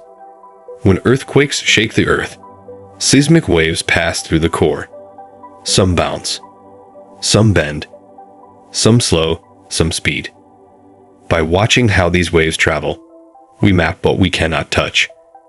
We know the inner core is solid, because shear waves can pass through it. We know the outer core is liquid, because they cannot. We have even found hints that the inner core is not uniform, that it may rotate slightly faster than the rest of the planet. Superrotation, a secret twist deep within, the heart of the Earth, turning at its own pace. And as it does, the field above shifts. You may not feel it, but compasses drift. Magnetic north wanders. Satellites adjust. Auroras bloom in new places, because the heart is never still. And though it moves in darkness, though it is buried beneath thousands of kilometers of stone, its motion touches everything. The compass you hold, the birds that fly, the oceans, the sky, your very ability to survive.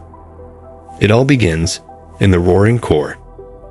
Next, we rise again. Through the mantle, the crust, and finally, into space. To see how the magnetic field reaches far beyond Earth, shaping not just life, but the shape of the solar wind itself.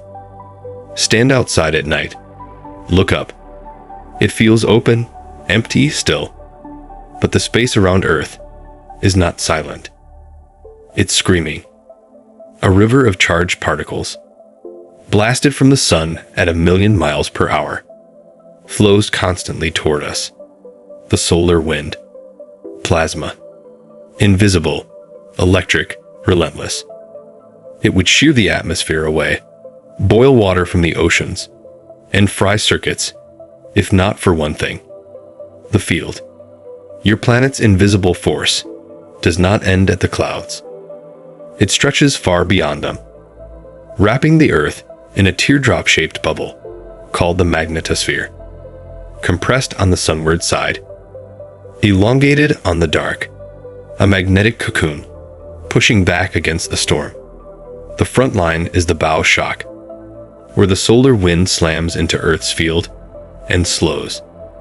Like a boat parting water, it heats up, it bends, it flows around us. Just inside that, the magnetopause, the invisible boundary where Earth's magnetic pressure equals the sun's. This is the skin of the shield. Beyond it, chaos. Within it, order. But not peace. The solar wind is mischievous. It slips in, especially near the poles, where the field lines dip inward. Open doors. Particles ride the magnetic rails toward Earth's atmosphere.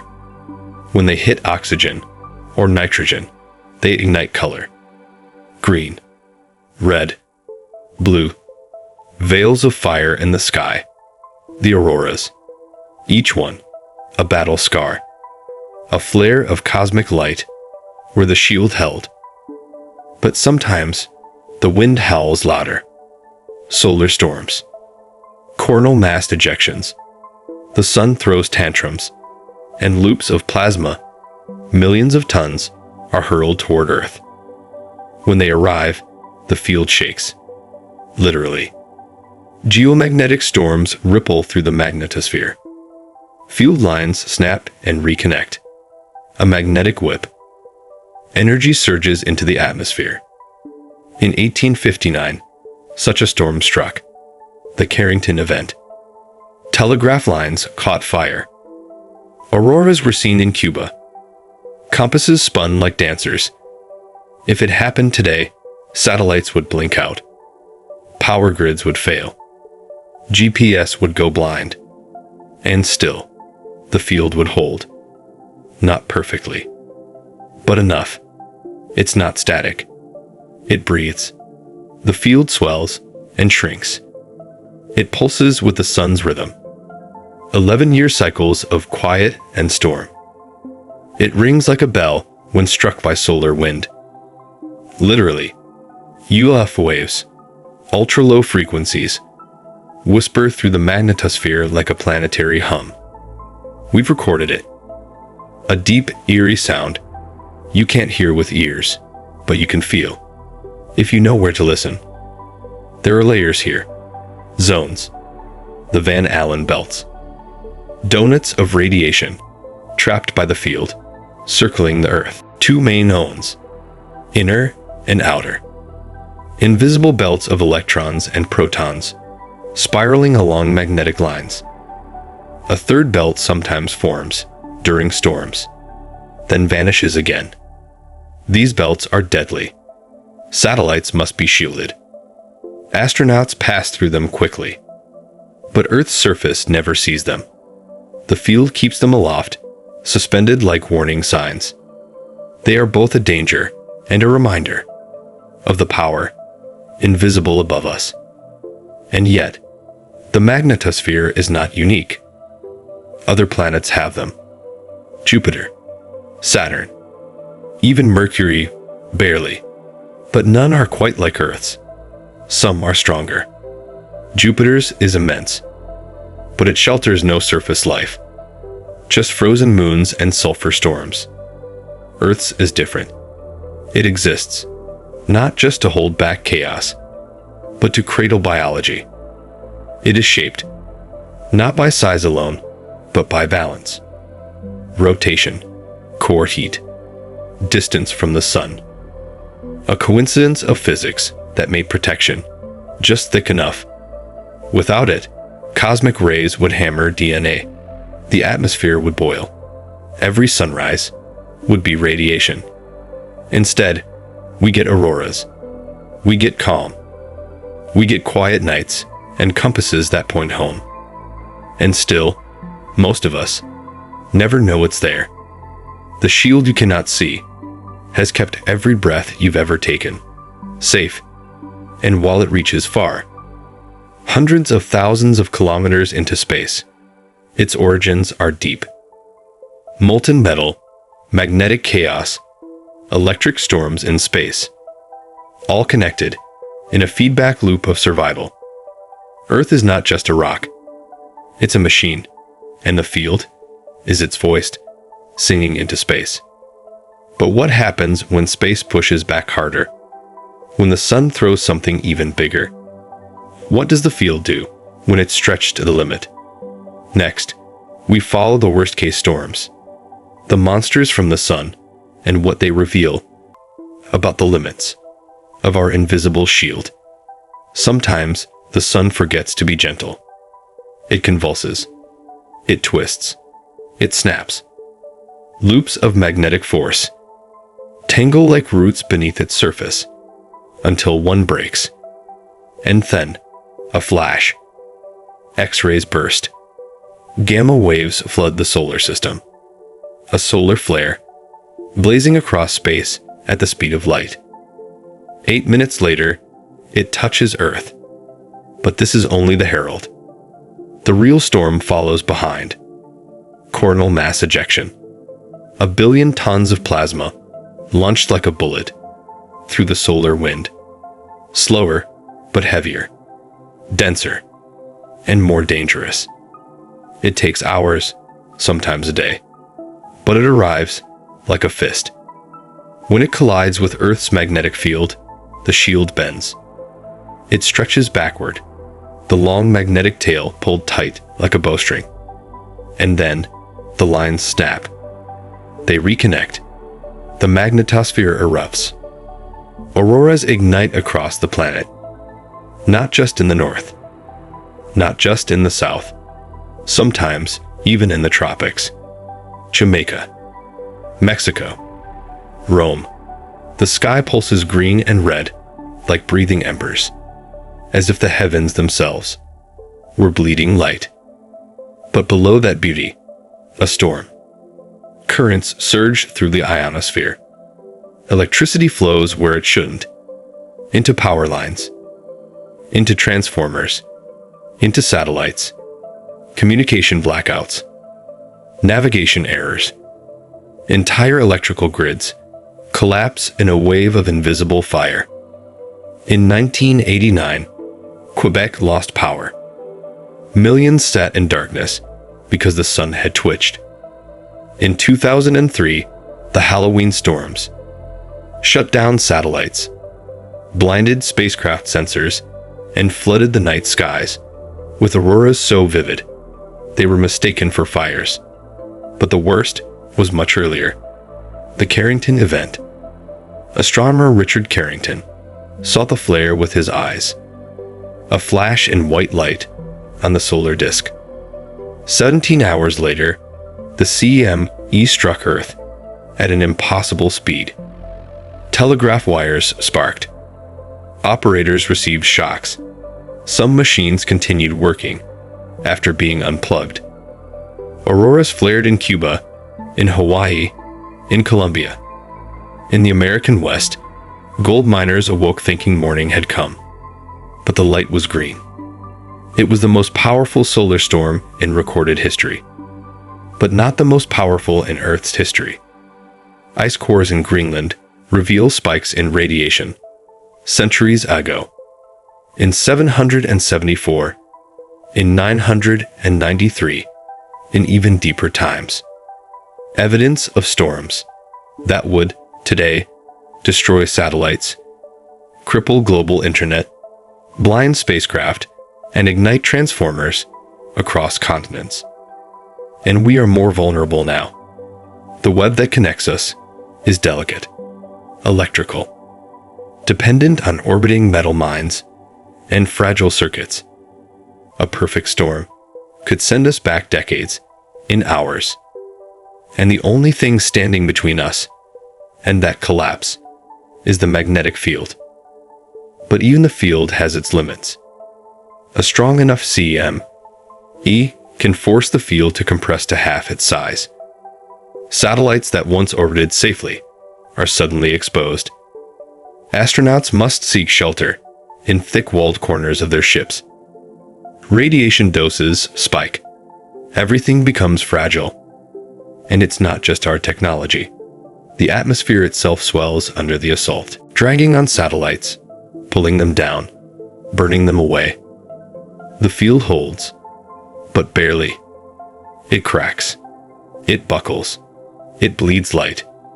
And then, slowly, it recovers. Because the field is not a wall. It is a dance. Flexible. Reactive. Alive in a way we still don't fully understand. We've sent probes to measure the shocks. We've placed satellites in the high frontier to watch the solar wind.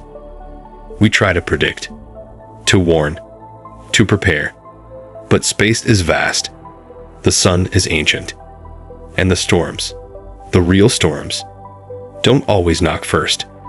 They arrive with the force of a god. And only after they've passed do we count the scars. Even so, we are here. The earth spins. The field pulses. And beneath it all, we live.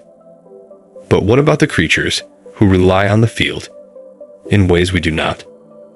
What happens when their compass disappears? Next, we follow the animals who carry the field in their bones. And the mystery of how life, from bacteria to whales, has learned to hear the magnetic song of the earth. You cannot see it. You cannot hear it. You cannot taste, touch, or smell the magnetic field. And yet, there are beings who can. Quiet travelers. Winged, scaled, finned. Creatures who drift across oceans and continents. Guided not by landmarks, but by invisible lines drawn across the earth. They feel what you cannot. A sense beyond your senses. A whisper under the skin. The magnetic field is not just a shield. It is a map. Start with the birds. Every spring, they lift from forest and marsh, from cliff and plain, and fly thousands of miles to places they've never seen. The Arctic tern. A tiny, fragile body making a round-trip journey from pole to pole. Over oceans. Over storms. Without a compass. Or rather, with one built into its very cells. Some birds see the field. Not metaphorically. Literally. In their eyes, a protein called cryptochrome responds to magnetic orientation.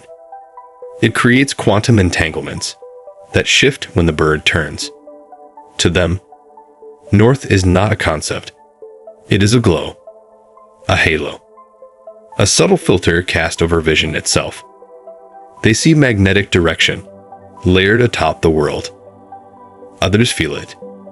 In their beaks, tiny crystals of magnetite align with the field.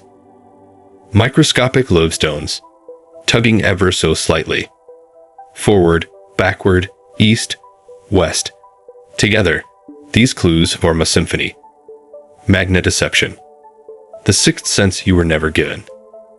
It isn't just birds. Sea turtles hatch on a beach and vanish into the sea. Decades later, they return to the same beach. Sometimes the same few meters, as if they'd never left. How? They imprint on the local magnetic signature. A fingerprint made of field strength and inclination. When they're ready, They navigate by it, through open water. No roads. No signs. Just the field. Salmon do it too. So do spiny lobsters. So do sharks. A scalloped hammerhead, born near the Galapagos, will remember that magnetic fingerprint and follow the contours of the sea as if they were carved in stone. Even cows, even deer, left undisturbed in fields, they tend to align their bodies along magnetic north-south lines. Why? No one knows. But it's not just orientation. Some animals detect magnetic variation, subtle differences in the field, from one place to the next. They treat it like a topographic map. Invisible hills and valleys, drawn not in dirt, but in flux. Even bacteria do it. Magnetotactic bacteria build chains of magnetite inside their bodies. They use them to swim toward favorable environments. Not by accident, by evolution. Life has felt the field for billions of years. And some researchers wonder, did magnetism shape life itself? Some theories suggest the first strands of RNA might have assembled on magnetic surfaces near hydrothermal vents. That the alignment of molecules owed itself, in part, to the ambient magnetic field. That before light, before sight, before thought, there was magnetism. A force that aligned more than compasses. A force that whispered structure into chaos. And yet, you don't feel it. Not exactly. Humans may have once possessed a latent magnetoception. There are studies, controversial, uncertain, suggesting that parts of your brain respond when the field changes. That deep inside the hippocampus, something stirs when magnetic north is rotated. But if it's there, it's buried, dormant, a ghost sense, a forgotten inheritance. Still, some people claim to feel it. Migraines that come with solar storms, disorientation during geomagnetic fluctuations, animals behaving oddly before auroras bloom. Correlation isn't causation, but still, the question hums in the background. What if we are more connected to this invisible field than we realize? Not just protected by it, not just guided by it, but somehow entrained by it. What rhythms of the body, what sleeping cycles, what moods, what fragile balances sway subtly with the field's undulations. You wouldn't notice, it wouldn't hurt, but it might be there. A pull, a pattern, a tether. And if that tether were to change, if the field shifted, would we feel it? Would birds lose their way? Would turtles miss their beach? Would our sense of home tilt ever so slightly into the strange? Because the field isn't still. It moves, it changes, and sometimes it flips. Next, we wander into reversal. The strange truth that Earth's magnetic poles are not eternal, and one day they may trade places again. Imagine holding a compass in your hand, the needle, faithful, quiet, always pointing north. Now imagine waking up one morning and watching it spin. Not wildly, not quickly, but slowly, deliberately, turning toward the south. This has happened before. Many times. Because the field you trust is not fixed. It flips. North becomes south. South becomes north. A planetary inversion written deep in molten iron. The last full reversal, called the Brunhes-Machiyama reversal, happened about 780,000 years ago. Before cities, before fire, even, before memory. And yet the Earth did not end. The rocks remember. Lava flows cool in alignment with the magnetic field, locking in a snapshot of its direction. By studying these ancient records, Scientists have found hundreds of reversals. Irregular, chaotic, but real. Sometimes they come every 200,000 years. Sometimes not for millions. Sometimes they almost happen, then stop. These are called excursions. Like the Lachamp event, about 42,000 years ago, when the field weakened, wandered, and briefly reversed, then snapped back. During that time, the field dropped to a fraction of its strength. Cosmic rays surged in. Auroras flared near the equator. Ozone thinned. Some wonder, did this event help trigger megafaunal extinctions? Did it shape the fall of the Neanderthals? Did it nudge humanity further toward language, culture, shelter? No one knows. But the fingerprints are there. In ice cores, in cave art, in bones. And now, some scientists believe we may be due again. Because the magnetic North Pole is moving, not drifting, sprinting. From Canada toward Siberia, faster each year. The South Pole, too, is restless. The field itself is weakening by about 10% in the past 150 years. And beneath South America and the Southern Atlantic, a strange anomaly grows. A patch where the field is thin, weak, vulnerable. Satellites passing through experience glitches.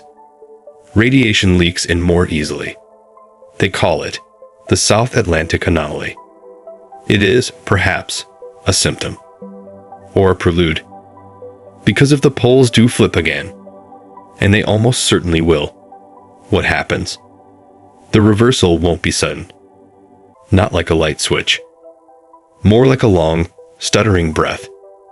It could take centuries. Thousands of years, even. During that time, the field will grow confused. North and south may split, merge, multiply. Compasses will lie. Satellites will need constant correction.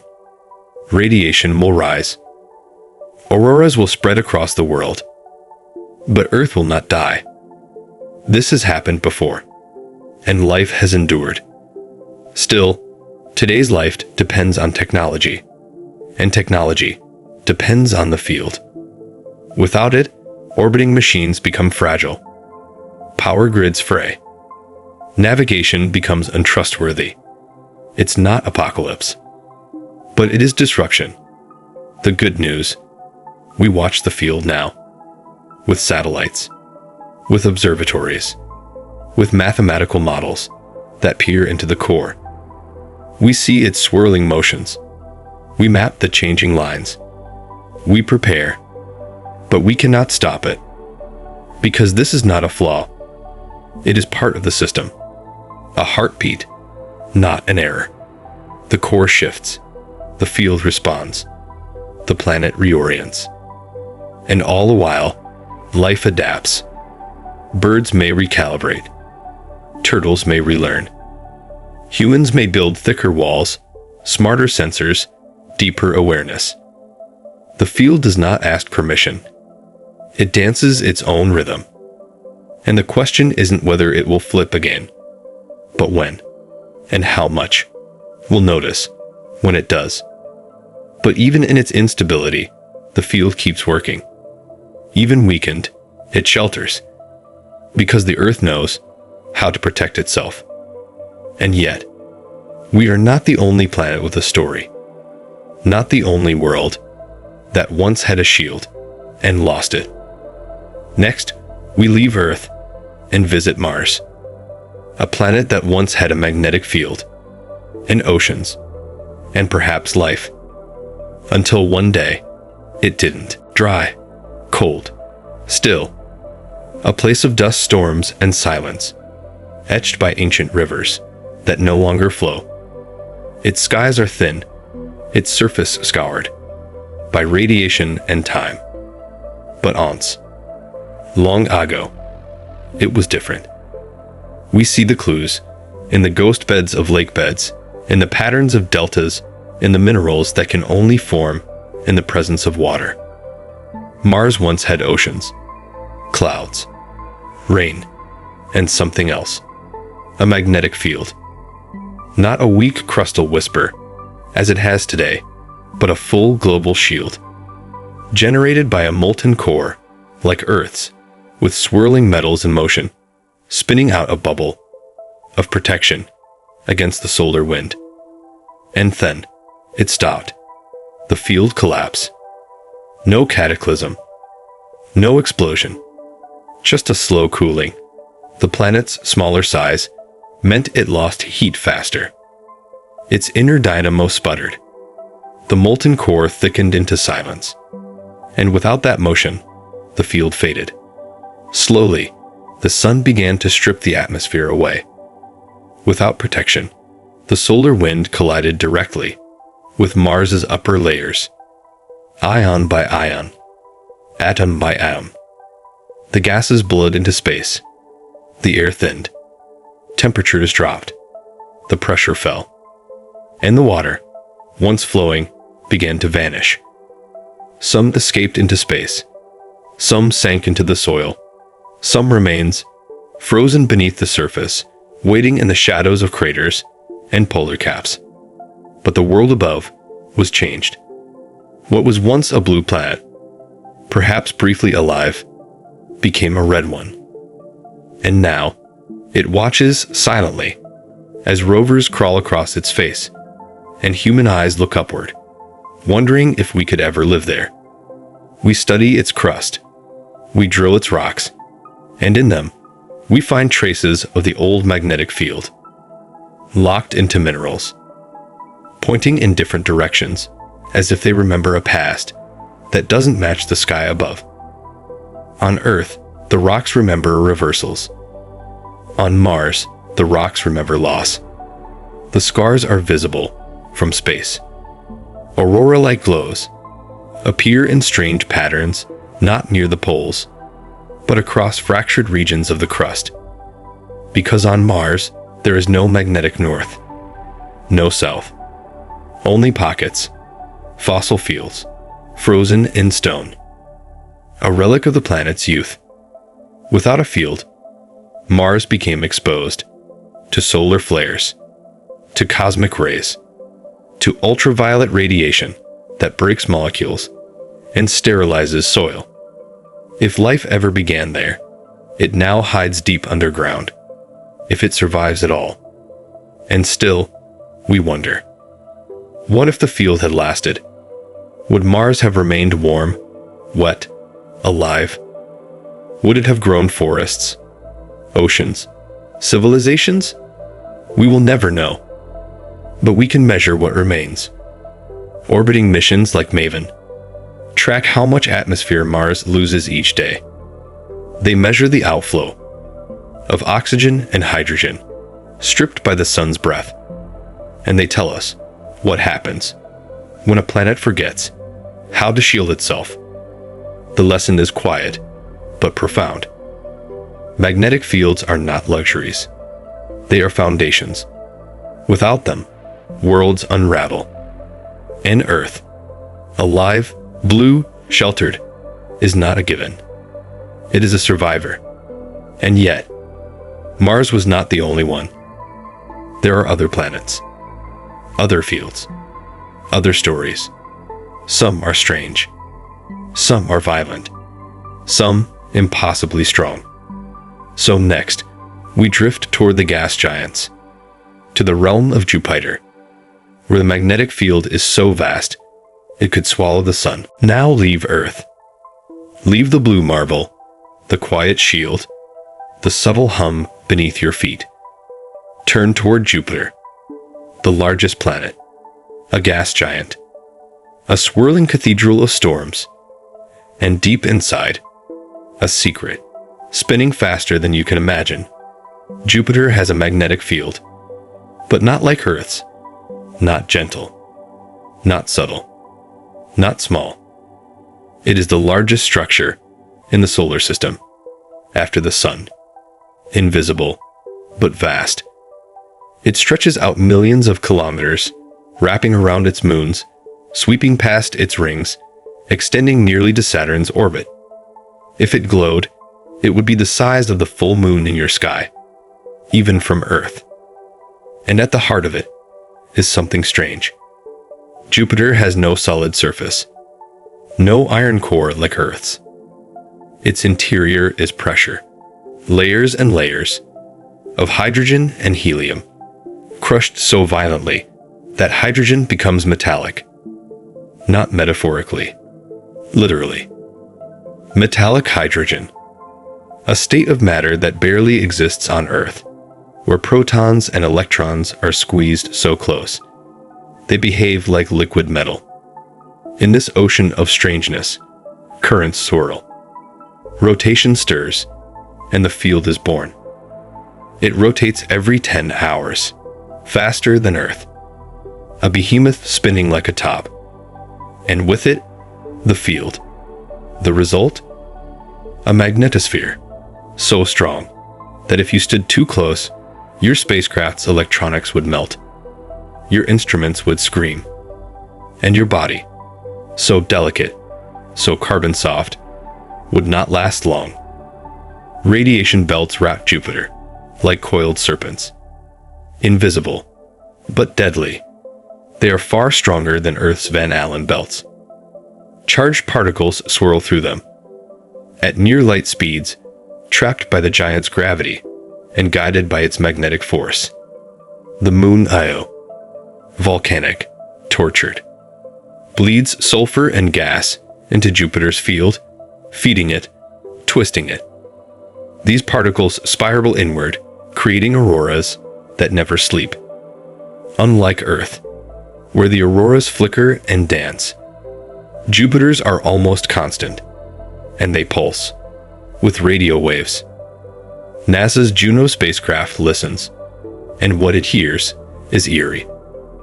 Bursts of sound, rising and falling, the magnetic field speaking, in frequencies your ears can't hear, but your bones might feel. And all of it, this roar, this empire of radiation, this invisible storm, comes from a planet that has no ground, only gas, and pressure, and hidden motion.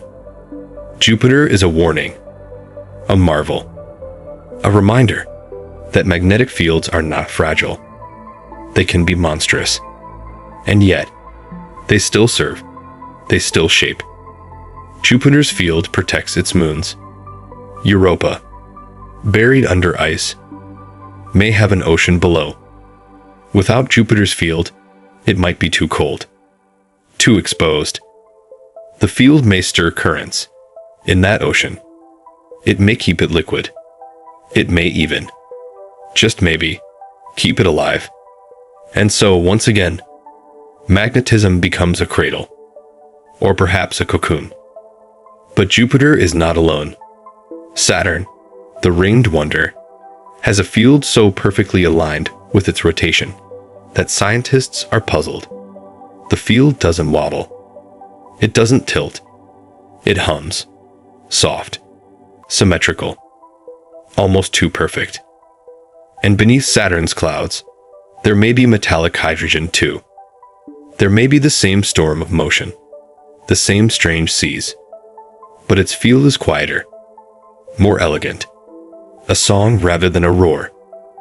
Further out, Uranus and Neptune, cold, blue twins, have magnetic fields that do something even stranger. They are tilted, wildly, offset from the planet's center, twisting, rolling. Their fields do not follow rules. They spiral. They loop. They bloom in strange places. They may even flip. Not in thousands of years, but in hours. And we do not know why. Because in the outer solar system, magnetism becomes art. No longer just protection. No longer just guidance. But something wilder. A deeper language, etched in plasma and gravity and time.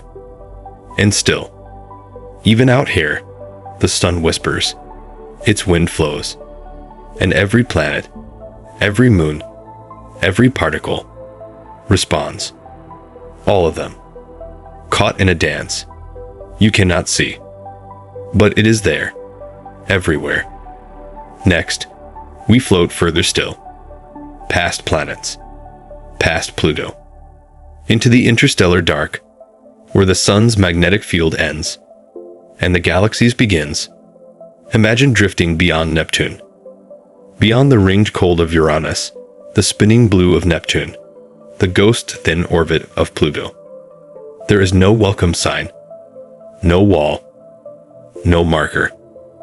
But something changes. The sun grows faint, a pinhole fire. Its warmth no longer reaches you.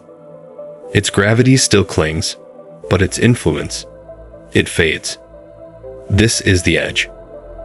Not of the solar system, that stretches further still, but of the sun's breath, the place where the solar wind slows, softens, meets resistance. This invisible barrier is called the heliopause, the boundary where our sun's magnetic field meets the field of the galaxy. Yes, the galaxy has a magnetic field too, not smooth, not centered, not gentle, but vast, threaded through the spiral arms, woven between stars, shaped by supernovas and motion and time. And when the solar wind reaches it, there is a standoff. The solar magnetic field, carried outward by the wind, forms a great bubble. We call it the heliosphere. It protects the planets from interstellar radiation, from cosmic rays flung by dying stars, from the wild static of deep space. But even this shield has a limit. Voyager 1 crossed it in 2012, Voyager 2 in 2018, and both still drift outward, past the heliopause, into the interstellar dark. Their signals take over 20 hours to reach us now, and what they hear is different. The wind no longer blows from the sun. It comes from all directions. A deeper wind, older, galactic. The particles are denser, the magnetic field more chaotic, and Earth, so far away, feels impossibly small. Because our magnetic field, our invisible shield, is not the only one. It lives inside a larger one, nested, like a whisper in a choir. There are fields within fields, solar, planetary, galactic, and beyond that, no one knows. Does the universe itself have a magnetic field? Are there threads between galaxies woven in the quiet dark? We have found hints. Polarized light, subtle distortions, faint magnetism, stretching across cosmic voids. If true, then perhaps magnetism is not a local accident, but a universal law, a language spoken everywhere, a force that does not just shield, but shapes, that guides galaxies, binds atoms, turns suns, moves moons, and inside your skull, fires the neurons that make you wonder about all of it. From the molten iron of Earth's core to the plasma fields between stars, magnetism is the invisible sculptor. You cannot see it. You cannot touch it. But it is there, holding you, hiding you, carrying the song of the sun through a darkness far older than light. And as we end this chapter, we do not end the story. Because the field never sleeps. It moves. It changes. And in its arms, life endures. Even now. Even here. Even in silence.